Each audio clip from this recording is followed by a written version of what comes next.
एक मुलाकात ऐसी शख्सियतों के साथ जिन्होंने दिया है अपने जीवन को एक नया मुकाम। रूबरू कराएंगे ऐसी कुछ हस्तियों के साथ एक खास शख्सियत के साथ मुलाकात जयदेव पटेल के साथ नंबर 1 इंडिया न्यूज पर।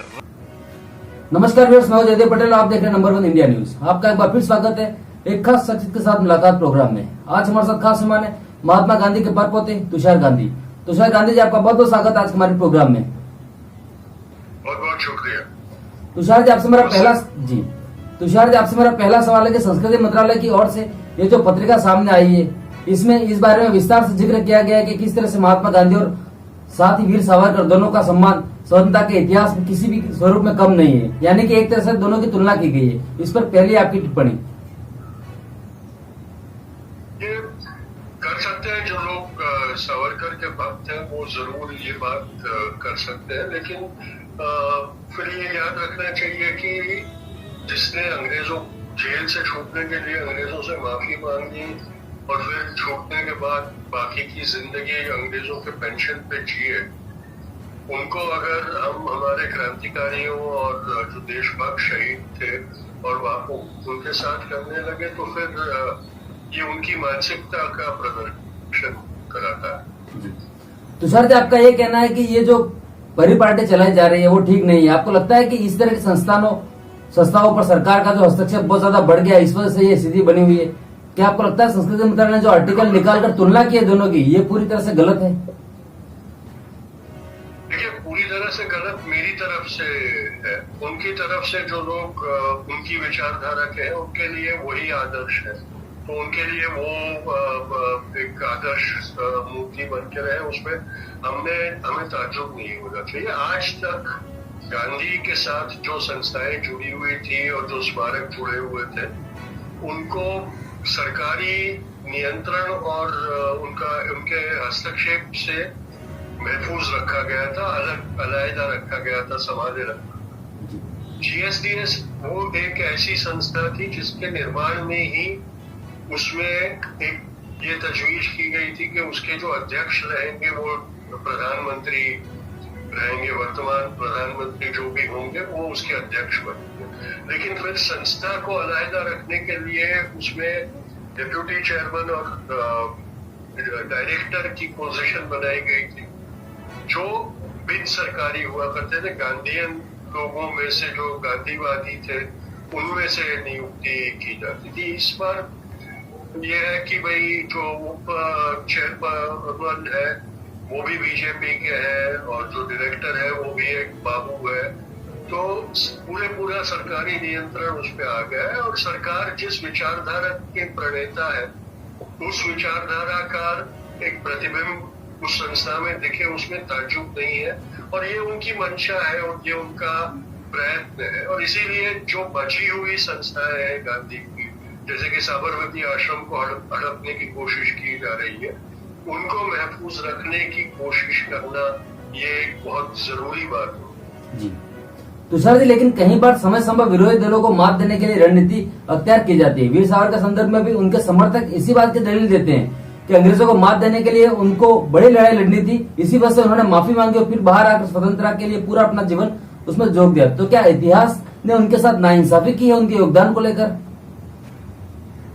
अंग्रेज बेवकूफ थे कि अपने खिलाफ लड़ने वाले को पेंशन दे रहे थे। ये बात भी, उसका भी जवाब देना चाहिए। दूसरा, कोई एक तो उदाहरण दे। मैं समझता हूँ कि चलिए आप अभी जो इतिहास लिखा है उसको माने नहीं और कहे कि वो गलत इतिहास है। आप अपना खुद का एक उदाहरण तो दीजिए कि जहाँ उन्होंने कोई बड़ा संग्राम आजादी के लिए लड़ा हो, जेल से होने के बाद एक भी उदाहरण दे दीजिए, मैं मानूंगा कि हाँ आपने कुछ कहा किया। जी तुषार जी, अंग्रेजों की तरफ से दो बार उनको फांसी की सजा सुनाई गई। दरअसल उनके समर्थक ये कहते हैं कि उन्होंने अंग्रेजों के खिलाफ बगावत का बिगुल फूंक दिया था। इसी तरह से इतिहास के कहीं न कहीं किसी भी एक व्यक्ति का जिक्र नहीं मिलता जिसको दो बार फांसी की सजा सुनाई जाती हो।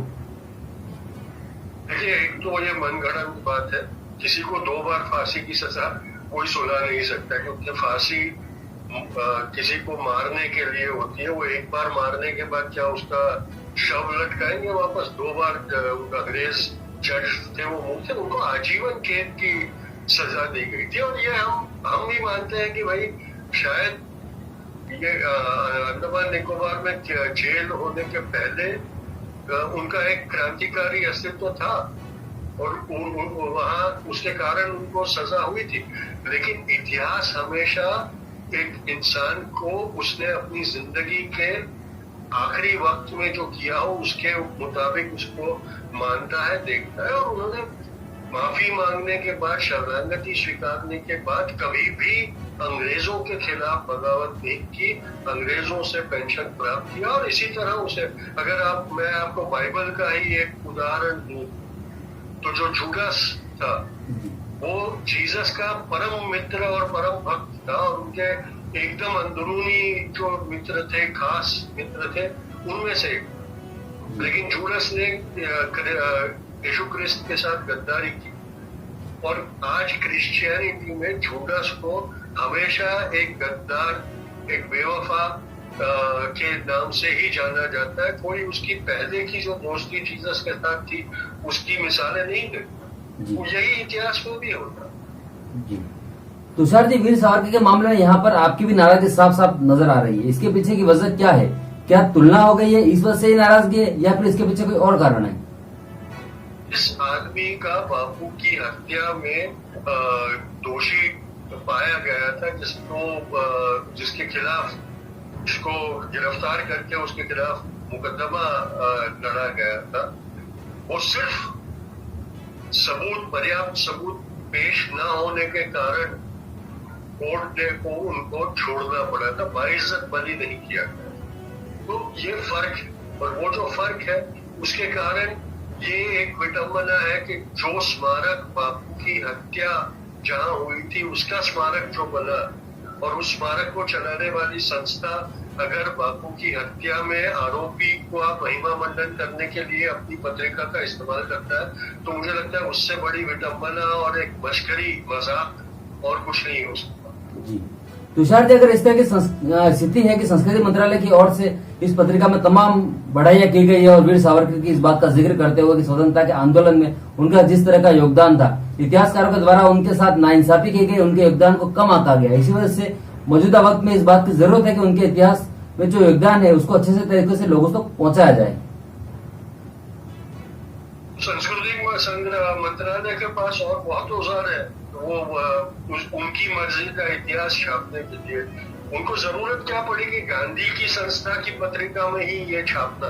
ये एक साजिश है गांधी के विचार को भ्रष्ट करना, लोगों को भ्रमित करना और गांधी का ठप्पा मार के अपनी विचारधारा को लोगों के अंदर फैलाने की साजिश है। ये हमें समझना बहुत जरूरी है, वरना संस्कृति मंत्रालय के पास अपनी खुद की पत्रिका है, उनको ये जरूरत क्यों पड़ी कि गांधी संस्था की पत्रिका का इस्तेमाल करे ऐसे महिमा मंडल में? ये प्रश्न पूछा जाना चाहिए। तुषार जी, इतिहास में इस बात का भी जिक्र मिलता है कि खुद इंदिरा गांधी ने वीर सावरकर को महान विभूति बनाया। 1970 में उनके नाम पर डाक टिकट जारी किया गया, फिर डिवीजन को उस समय भी उनके नाम पर फिल्म बनाने को कहा गया। तो इतिहास में भी इस तरह के प्रमाण है जब महान विभूति इंदिरा गांधी उनको कहती थी।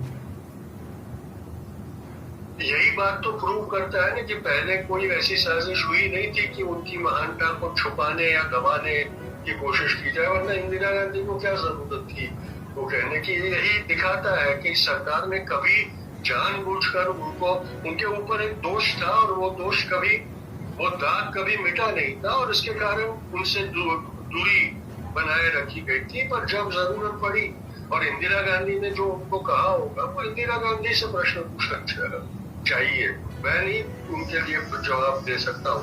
मैं कभी उनके बारे में वैसी बात नहीं कहा। मैं ये कबूल करता हूँ कि काला पानी होने के पहले वो एक क्रांतिकारी थे, सराहनीय, पर काला पानी होने के बाद उनका पूरा व्यक्तित्व बदल गया और उन्होंने उसके बाद कभी मुल्क के लिए कोई काम नहीं किया।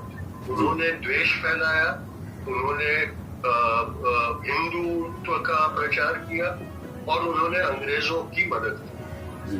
तुषार जी, आपसे मेरा क्लोजिंग क्वेश्चन है कि जिस तरह की परिस्थितियां बनी हुई है मौजूदा वक्त में, संस्कृति मंत्रालय के तमाम आर्टिकल जो अब देश के सामने हैं, अगर इतिहास को नए सिरे से वीर सावरकर के संदर्भ में लिखने की या बदलने की कोशिश हो रही है, तो क्या सरकार ठीक काम कर रही है? देखिए, वो लोग अपनी विचारधारा को प्रमोट करने का काम कर रहे हैं। अब उनके पास सत्ता है, उनके पास ताकत है, तो वो ये कर सकते हैं। समय बताएगा कि कौन सा इतिहास टिक पाता है। और जो सच है, मुझे जो सच लगता है उसके बारे में उतने ही जोर से, उतने ही सतर्कता से मैंने भी बात करनी चाहिए, लोगों को बताना चाहिए। ये मेरा अधिकार और मेरा फर्ज बन जाता है। जी, तुषार जी, आपने नंबर इंडिया के समय निकाला, उसके लिए आपका बहुत बहुत धन्यवाद।